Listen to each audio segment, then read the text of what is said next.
রাজধানী আগারগাঁওয়ে নির্বাচন ভবনে কথা বলছেন প্রধান নির্বাচন কমিশনার কাজী হাবিবুল আওয়াল। সরাসরি চলে যাচ্ছি সেখানে।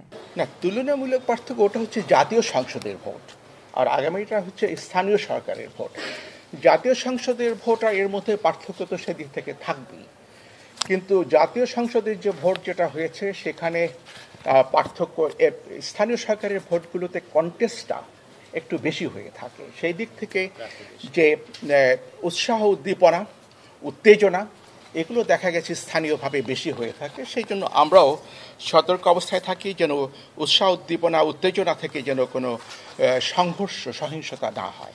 আমাদের বক্তব্য হচ্ছে নির্বাচন আয়োজন করা, কে কোন দল থেকে দাঁড়ালো কি দাঁড়ালো না, যারা নির্বাচন করবে তাদেরকে প্রার্থী বলা হয়।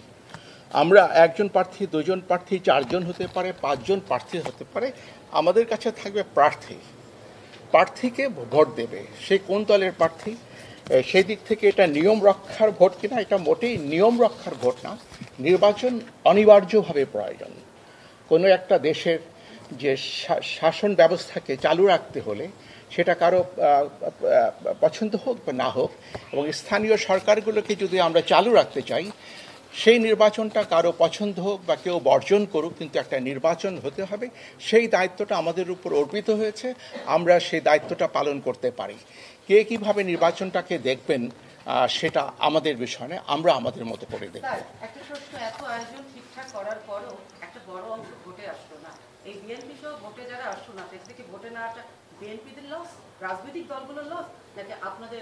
না, এটার কোনো ব্যাখ্যা আমি দেব না। আমরা দেখছি প্রতিদ্বন্দ্বিতা হচ্ছে। নির্বাচনের সবচেয়ে বড় জিনিস যে প্রতিদ্বন্দ্বিতা কেমন হচ্ছে।